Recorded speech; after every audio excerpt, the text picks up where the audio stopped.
Maid of Honour revolves around Tom, played by the gorgeous Patrick Dempsey, and Hannah, aka Michelle Monaghan, who've been platonic friends for 10 years. A match made in heaven? Well, not really. You see, for a decade he's been a serial dater, and Patrick says his character has some very strict singleton rules to live by. He's pretty clever, I think. He's smart about it, and at least he's up front. He's not misleading the women. He's saying, okay, here's the deal. If you like it, great. If not, you know. So you see the dilemma, because she wants marriage but hasn't found Mr. Right yet. But would you believe it? Just as Tom is starting to think that he is the relationship kind after all, Hannah gets engaged.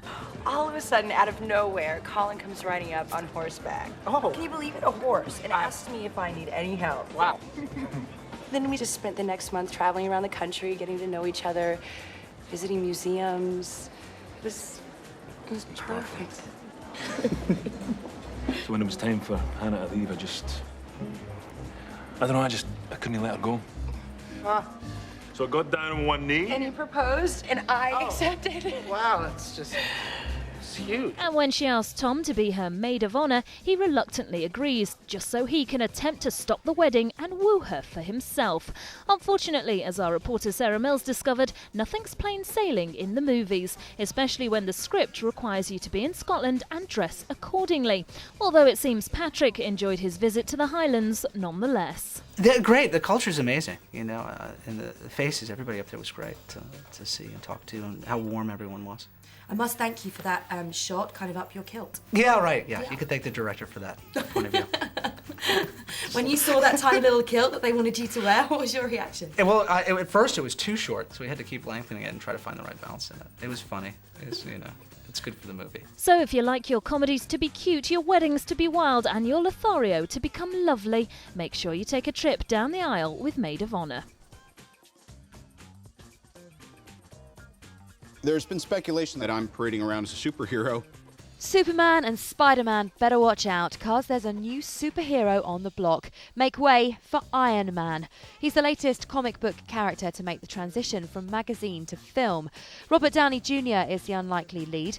In the past, Downey has battled drug and alcohol addiction, and he had a tough time convincing producers to cast him in the role. When he finally knew that the part was his, this is how he felt.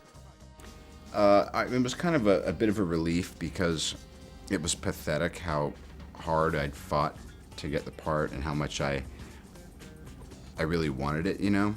So it was more than anything, it was just a relief, but about a millisecond after the sense of relief was, oh my God, now we actually have to go shoot it and try to make it good. And they definitely did that. Directed by Swingers star Jon Favreau, Iron Man is slick, funny and thrilling. I want to protect the people I put in harm's way. Robert stars as party-loving weapons manufacturer Tony Stark. Everything's going great for the millionaire until he gets kidnapped by terrorists. In order to escape, he constructs his first Iron Man suit. Once out and back in the US, he's soon hard at work again, building the ultimate suit that can save the good guys and get the bad.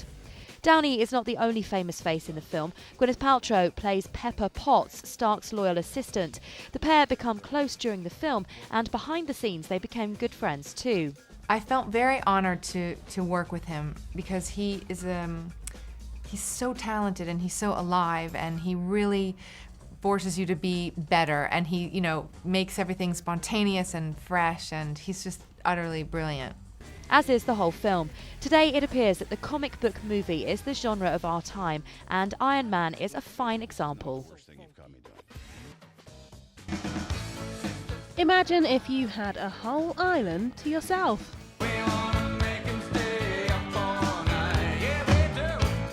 Yep, you'd probably end up dancing with the animals too, if you were in this little lady's shoes. Nims Island follows a youngster in the South Pacific, whose paradise is suddenly lost when she winds up on her own.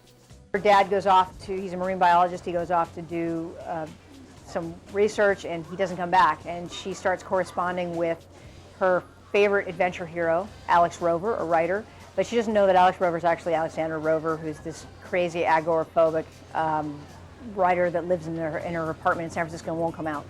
That's Jodie Foster, in case you hadn't noticed, and she wasn't kidding about that last bit.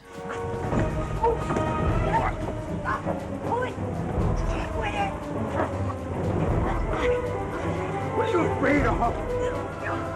Everything! Best known for her dark roles in Silence of the Lambs, Panic Room and The Accused, Jodie's stunned the critics by taking on a family comedy. It means her kids, who've hardly watched any of her movies up until now, will finally get to see their mum in action. It's the first film my sons will ever see projected of me. They've seen 2 movies on DVD, Bugsy Malone and Freaky Friday. Those are the only 2 movies, and I was little when I made those movies. Abigail Breslin from Little Miss Sunshine plays the fearless Nim, while Scott Hunk, Gerard Butler, stars as her dad.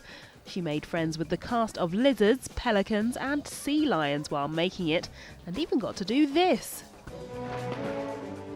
I actually swam with him, and it was like one of the funnest things I've ever done. And who said stunts were just for grown-ups? So if Robinson Crusoe meets Home Alone, sounds like your cup of tea, then Nims Island could be just the ticket.